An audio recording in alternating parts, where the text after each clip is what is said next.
Welcome to footballgameplan.com, where football makes sense. I'm Emory Hunt, the czar of the playbook, sitting outside Champion Square here in New Orleans, Louisiana, sitting here with IW hip-hop recording artist. First question, we're here talking some football. We're going to get to his album that he has out right now. But right now, I see you sporting a Reggie Bush jersey. The first question, where are you from and how long you've been a Saints fan? Well, I'm from New Orleans, of course, born and raised, grew up here. Been a Saints fan since I can remember. Been a Saints fan since '87 at least. As far as I can remember watching football, was the only team I ever remember watching. So, you know, who that? Well, one thing about the Saints, '87 was their first playoff year.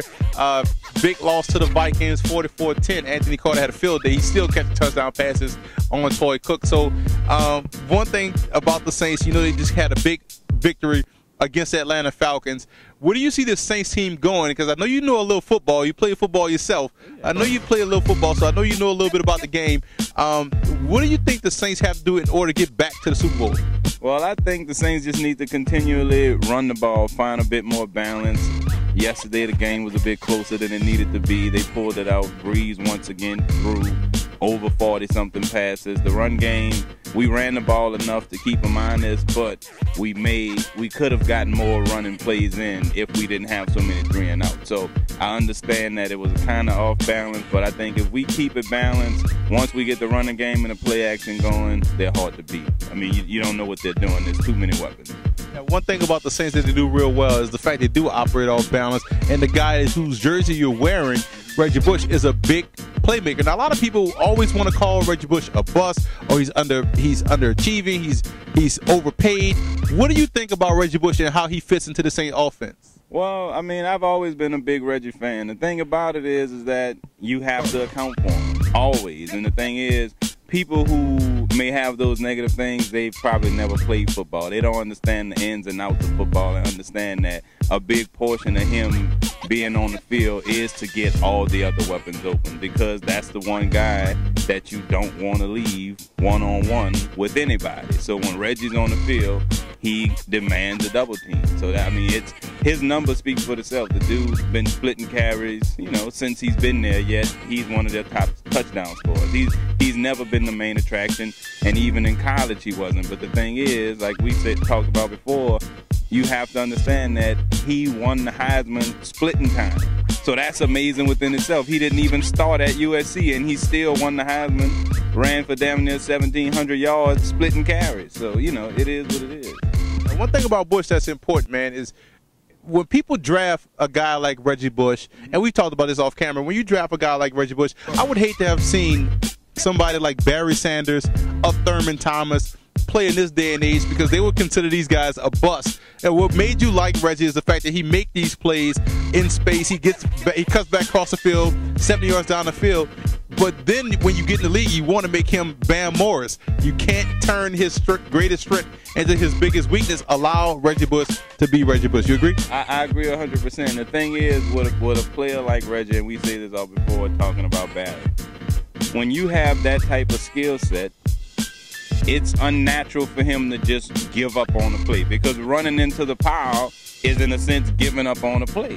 And in his mind, he believes that I can make it happen any play. You know what I'm saying? So you can't take that away from him, because he may hurt you and get some negative yards, but he's going to help you 10 times more than he's going to hurt you, because the same fans that boo him are the same fans that jump up and down screaming Reggie when he makes the spectacular play.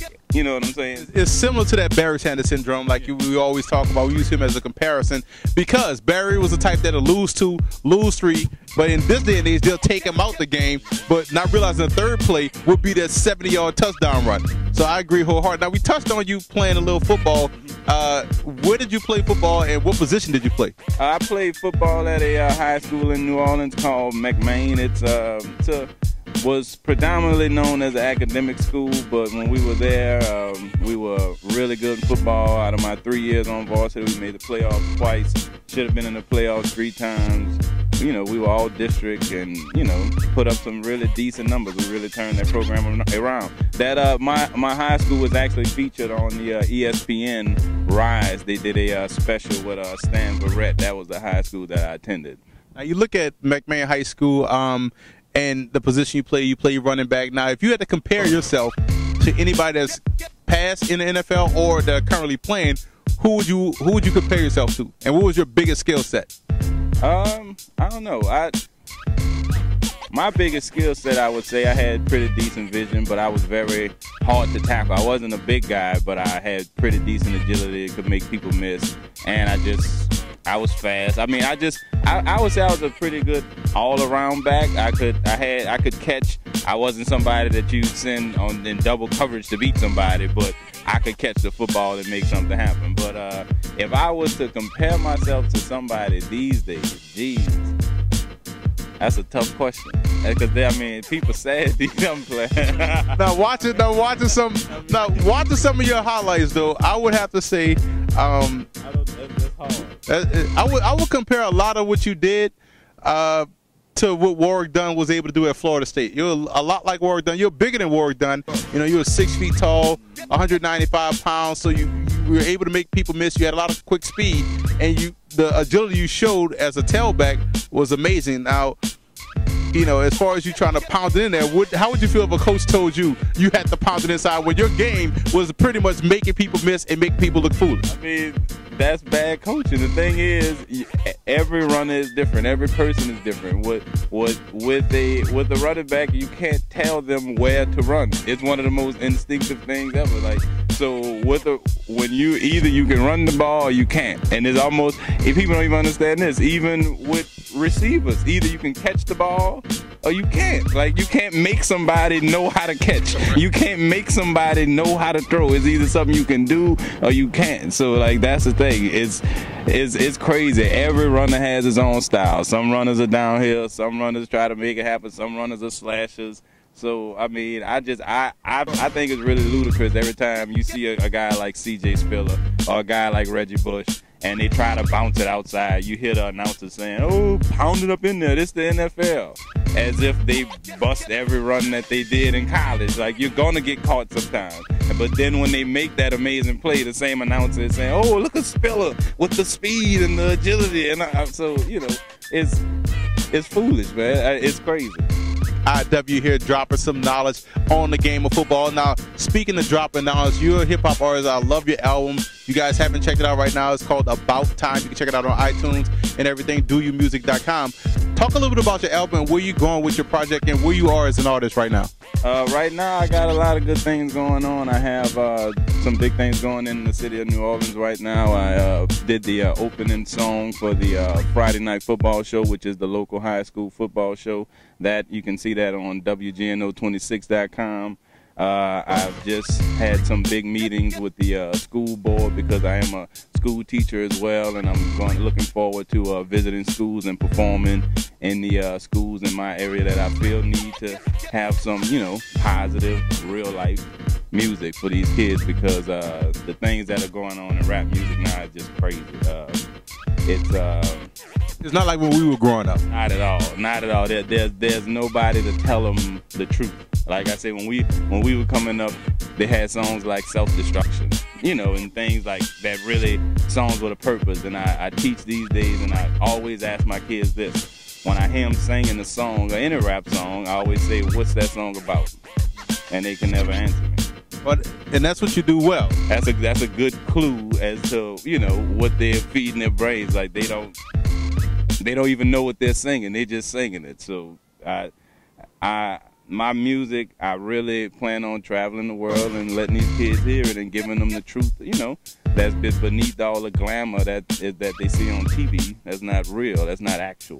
So now, what inspires you as an artist? Every day someone is inspired by something. It may be family, it may be situations, it may be personal experiences. What inspires you not only to become an artist, but also to become a teacher? Well, my whole thing is, as an artist, I just feel like it's something, it's a way of expressing yourself and taking in what you see in the world every day. You know what I'm saying? And that's why I just feel with the state of music, for example, if I'm writing a song about diamonds and cars and money, that means that's what's on my mind. That's what I love. That's what I'm sitting down thinking about. Like, as I'm sitting at home, I'm thinking about my car and my diamonds and my drink and my beer. Like, like, you know, it trips me out to hear people talking this stuff when there's real life issues going on and people have, like for example, I remember, and I hate to, he's a well-known artist, but I remember listening to Tupac when I was young and actually feeling better about myself and wanting to go accomplish something. And and the thing is now I feel like these kids don't have anybody that makes them feel empowered when they listen to them. It's just a bunch of foolishness, throwing your drink, driving your car, shaking your booty. It doesn't have a message. And so what I'm hearing you say is that not only will someone that listens to IW get inspired, but also get a little bit of that truth that we like to talk about. That Rollo Good Love, little bit of that truth. That's gonna get them right. I really, truly believe that you couldn't listen to my album and not feel like you've learned something. And that's from track 1 to track 18. And it's something that can be picked up at doyoumusic.com. That's DUEU music.com. But it's doing real well, and it's on iTunes. Just search IW, straight up IW. Check it out for yourself. It's the real deal. And if you're a parent, I promise you your kids will be much better off listening to me than anything else they're listening to. And that's coming straight from the mouth of IW. Outstanding album. All 18 tracks are classics. A lot of knowledge being dropped, and some outstanding beats, outstanding production. So again, you want to kick something for the camera, or is you gonna let me just do a little freestyle, because I am also a mixtape master in my own right. No, I'm just joking, guys. I'm not a mixtape, but I'll leave it up to the professionals. My man IW, has been good to sit here and talk to you. Hopefully you come stop by the studio sometime. I will. A little football with you. I know. Hey, I love talking with you, man. I enjoy footballgameplan.com. It's one of the best, one of the best shows running, man. I watch it all the time. It's real talk, real football, real analysis, man. Hey, football game plan, it's the deal. I appreciate you. Now, before we kite out right now, what other projects you have going on? I know you're a motivational speaker as well. If someone wants to book you to speak at their school or at their company, how can they contact you? All you have to do is go to the website again, doyoumusic.com. That's DUEUmusic.com. There's a booking tab right up top. It's very, very easy to browse. All you do is submit your information, let me know the time, the date, and send me an email, send me a message, and we'll get it together. It's that simple. Man, IW here with Football Game Plan. Thanks for checking out this interview. Visit more of our featured videos and interviews at footballgameplan.com, or you can visit our YouTube channel at youtube.com/footballgameplan.